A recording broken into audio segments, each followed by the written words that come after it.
Hello everyone and welcome back to the channel. Today is going to be a little bit different than the usual video that I put out. Today I'm going to be going with a classic video style in the Dragon Ball community, Can X beat Goku, but this time I'm going to be doing it in a ranking form. As usual, I'm going to be using my casual tier list style to make it as easy as possible to follow along with. Let's go over some things real quick here. These takes are mainly going to be opinion based because I am not a power scaler and do not expect me to know everything.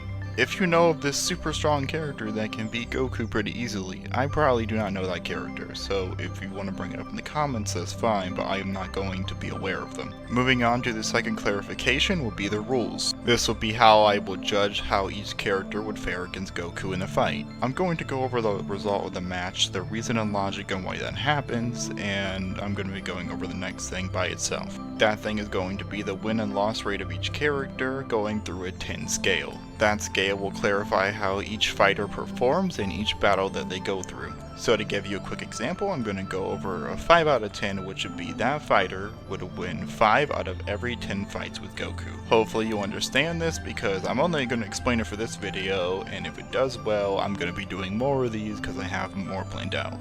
As usual, support is appreciated, and if you want to keep this series going as well as the other ones that I do, just hit the like button and subscribe if you want to. With that being said, let's get into the full video of how each video game character would perform against Goku. Alright, so starting out with the first challenger, we'll be covering Sonic the Hedgehog. Since I have not played every single Sonic game, I'm just going to go with the 2000s 3D game form and just call it there. I'm aware the 2000 Sonic games had multiple canons going on there, but I don't really want to worry about all of that. I'm just going to call it a base Sonic and Super Sonic and just ignore everything else. Now covering the actual fight, it's pretty obvious that Goku would win most of them. However, Sonic would be some competition in the beginning, especially when Goku doesn't know much about him and he has Super Sonic, and Goku would probably just compete with base Super Saiyan. Once Goku starts realizing what Sonic's limit is, that's when he starts to win most of them. I'm going to give Sonic a 4 out of 10 win score. Now heading right on to Shadow the Hedgehog, we're going to be going over the same stuff as Sonic mostly.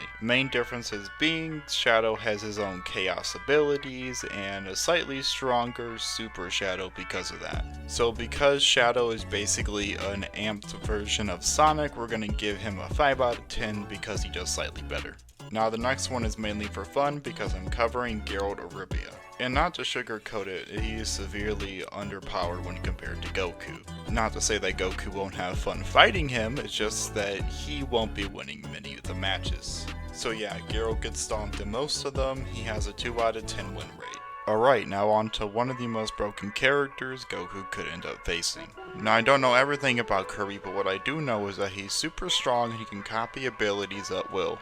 And you know what that means when it comes to Goku in his many forms? That means that's a lot of abilities to copy. And when we're talking about Goku, a character who's faced many godlike beings himself and has his own god form, that means that's a really strong ability. And even without that, based on my knowledge of Kirby, I think he just still wins because he's faced so many strong beings that it doesn't really matter. I would say 10 out of 10 wins for Kirby with very little difficulty along the way. Now moving on to another Nintendo character and someone who's been around just as long as Goku has.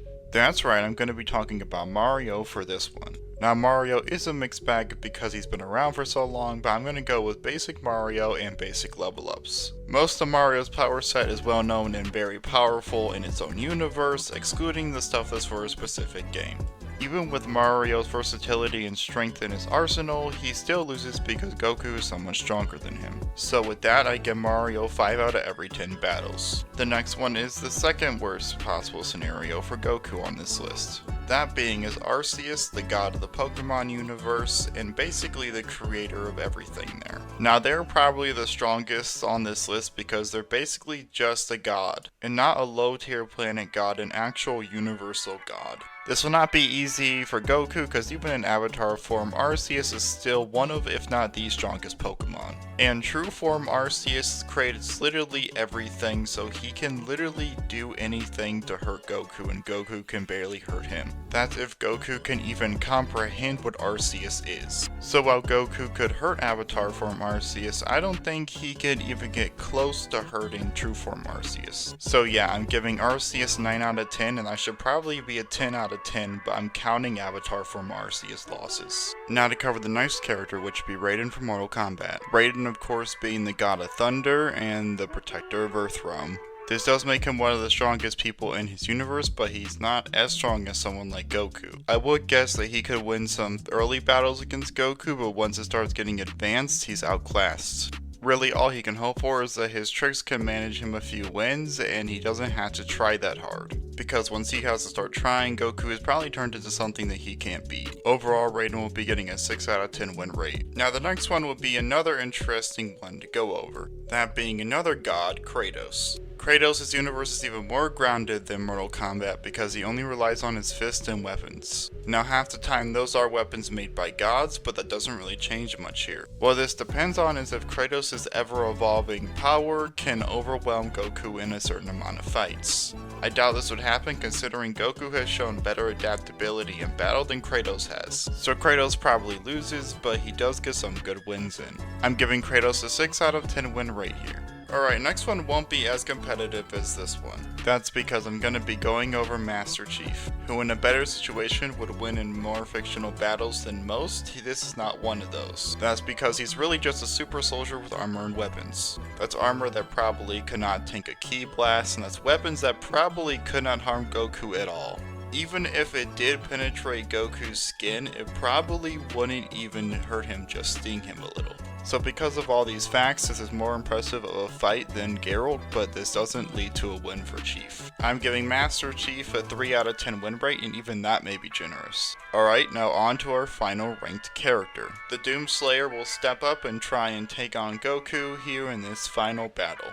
Now this one's tricky because Doomslayer really isn't a god character, but he can mess with reality a little bit. Do I think that would matter at all in a fight against Goku? Well, probably not.